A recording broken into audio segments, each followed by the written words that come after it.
Say enhye meneme manyinanse.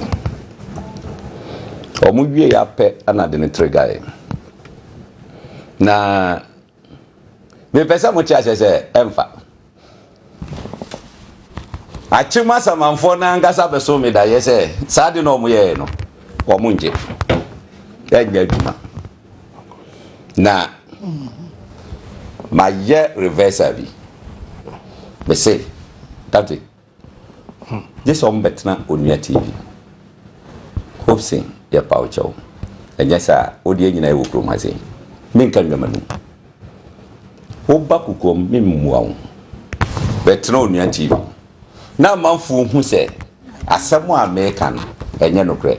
Look. Woto ayibi.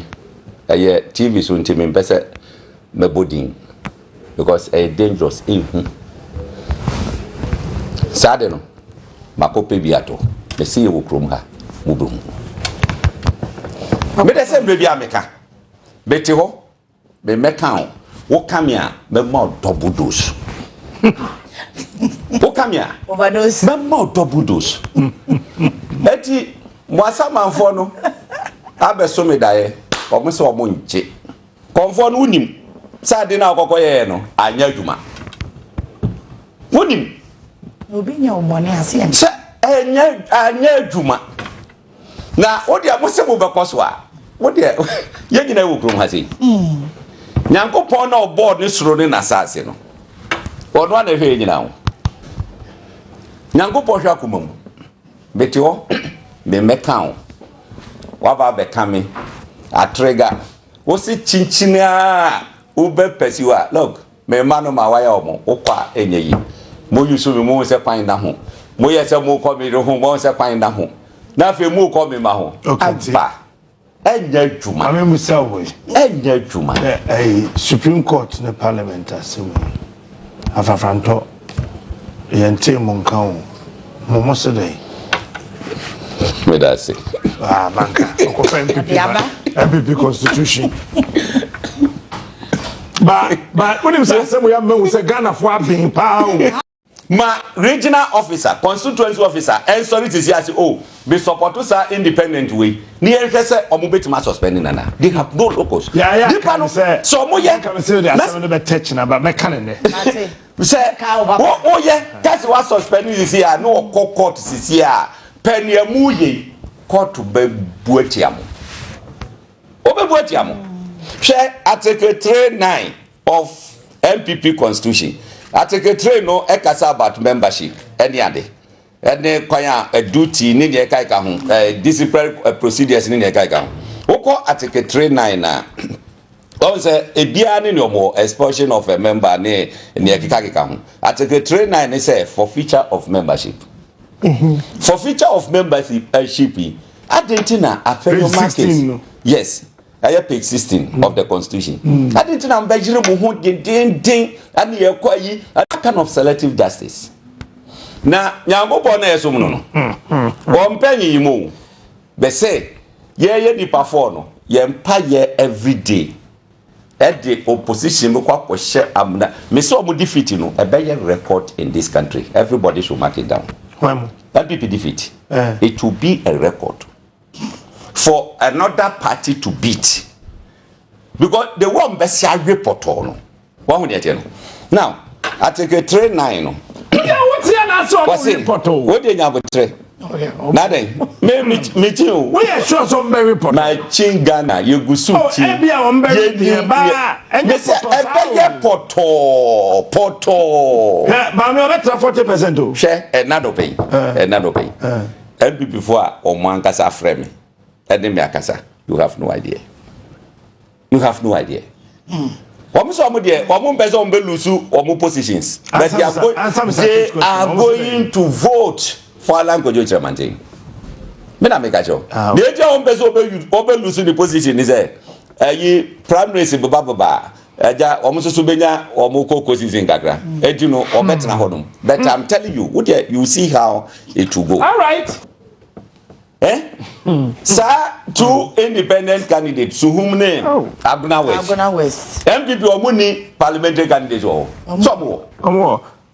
Suhum say eh God say me former friend say onya me friend bi me former friend protozoa wono na stand me former friend and dia me bompa say independent no be we ne e wo Suhum on dia me mpa e bono no me omi akwa mo Suhum aka me to amaboafo me mfa se mu nsie me nyesa boafo okwa independent ti aba se mo Suhum aka me to amaboafo me pe the human relation ana won say nkrofo ya afale notice of pool aba mo Suhum na mo wo me contact no mo ntwa Suhum notice of pool no inside me WhatsApp sisia na me hwe positions no any ade so won yete no wa ma ye sade wi now mame emfanto aso na manfo ntiase against the elected member of the party or who joins or declares his or her support for another political party or for an independent candidate one now your member na was support to keke no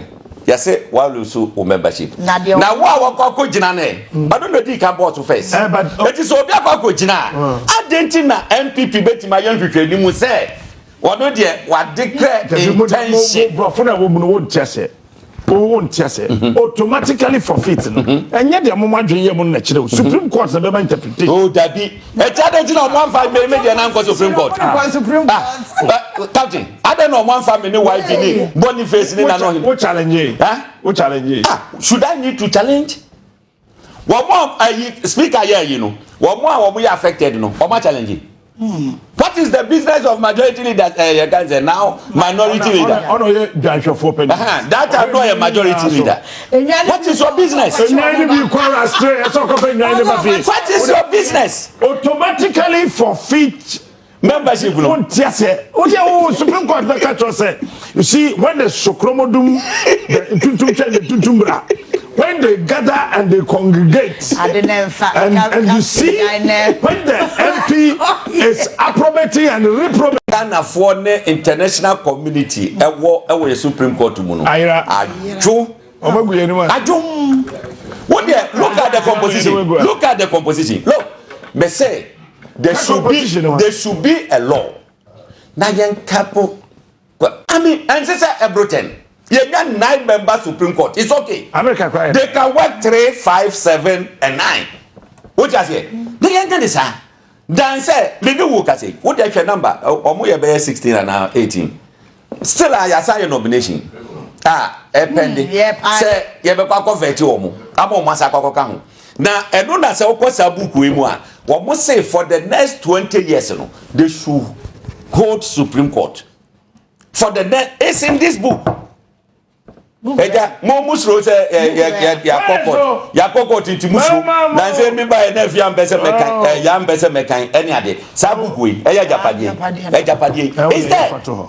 is there once I see me vado is there what's it for the next 20 years they should hold Supreme Court et you all lose Supreme no be Facebook live obi antimi kan just that's right ya be yo ho when did obi antimi kan ma no ntumo ho me baby a me opportunity bia no me ko baby on say kitami ekitami baby a me opportunity bia we say Bible eti na mani go hold mo betima kan atro page without opening it but oka na se book no nkita obi be fi se wo boatim eti ese me kra book no ma sheda I go through my time ma study ma analyze the ye bibia wo mu bia no lo me say Ghana for to end this I say ubetima kwakoto aba ama MPP lose this election wo mu lose pe this ajapade 10 cut off ya cutting off I mean musasem we ya wose men ka wona na obi say me pese me hu say MPP MPC ben ni NDC MPC bi ye meeting na um catch am say mo ya che mo mpa mo nkrofo yi na ye nkrofo ye ntumi and debate ya de omo de abai na Ghana ho anche na mo me busa question MPP for the bisa questions ni am busa ni biom see me ye me say MPP MPC ben ena omudi wo mo nkomo okọ parliament mo hu say NDC MPC bi we are members of the finance committee. I think we breaking it down. Okay. Ejna baby bomb nkomo a omo so kwagina ho so omo no omo di nkomo no ka twa senti mo hwe ye nkrofo yi mo asay energy sector ya bogana to ansa omako timuntimi nya ho he na ye number no e reduce say de be ya mo we take over but aye MPs be ya Ashanti region for two from Ashanti region Eastern region 2 Western region back num from the New Patriotic Party majority leader onim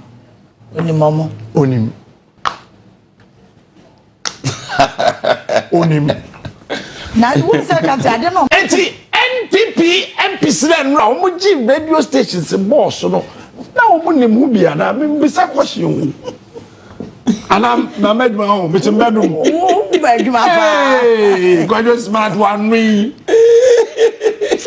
Hey, let's say I tried it. I tried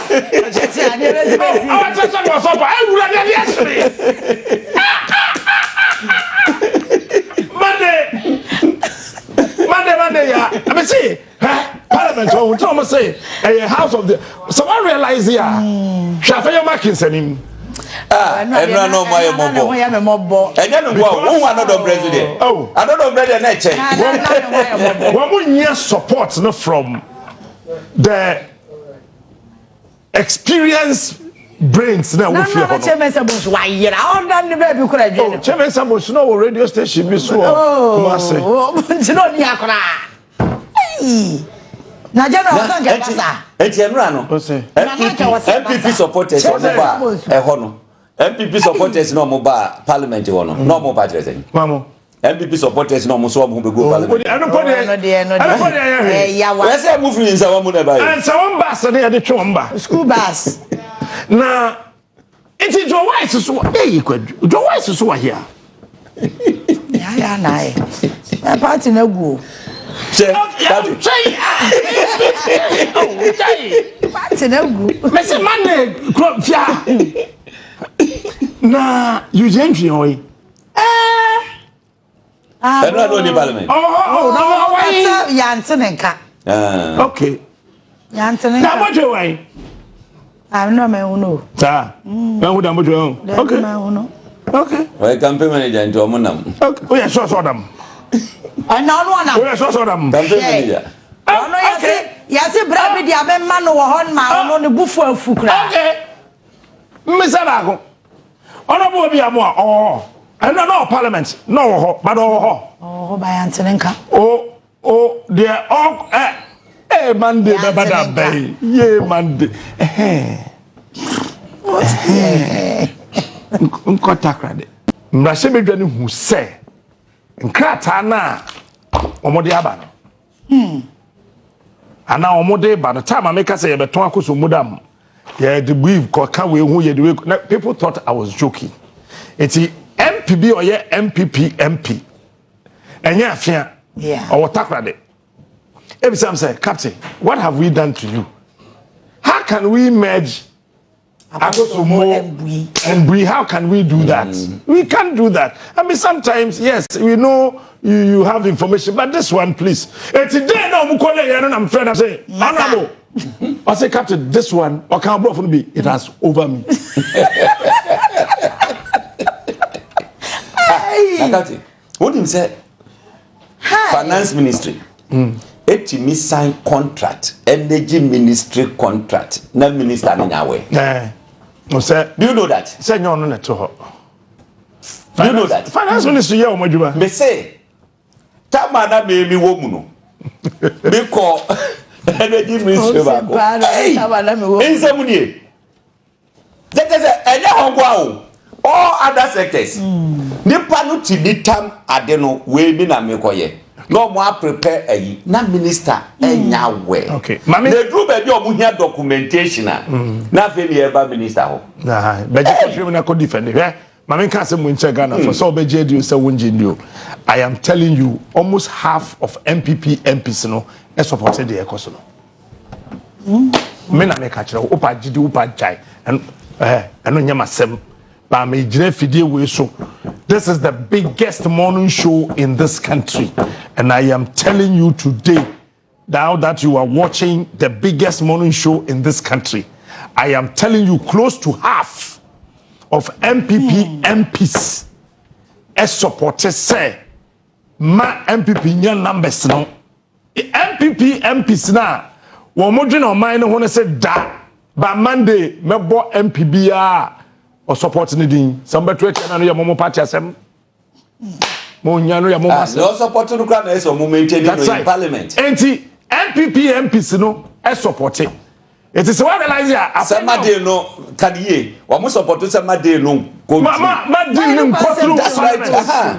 It is one realize ya. Afenyo ba no mu di the chin tentenwa. Na no de na asa Joseph Okra wa e confused. O mu di the chin tentenwa. Omo di na chiwe yo be na press conference we no. Obese akwa na ne session botom na onam hono akɔhye dan na chi otokrom hono. Na ne handbag ne so di na chi anodom pre. Na ono so di na chi. Na omo kɔ no omo aba. Omo ye ha because one ankasa omo ye omo consultation they realize that omo party MPs no one ankasa omo MPs no e supported the air course no. Now we are watching Supreme Court from next week. And samba. Na school bus yankura de ya de we na. Mo go say o momra. Na we omo ye ananka NDC for nso the supporters ko ho. Just imagine. Na sanwema we e koso nyina no. Look, respectfully. Peace Council, respectfully. Oh. Ma montna se enkase e ko sensan ya yinko a. Na si hwan na. Sadi we. Except Peace Council Timmy Babon. Timmy Ekwanda. Look, I can't from maybe no mu refi. Yeah, Hopson, I mean Council. Maybe no mu refi. Member Bubo show be a debate even in Tenko. Na Bubo group me time we Ghana hapa peace I dey na mo Peace Council no. Me hu omo so mfa so. Oh boy na practical. And now, it took John Mahama to call the National Executive say nobody should send a single supporter to Parliament. This is a sign of a leader.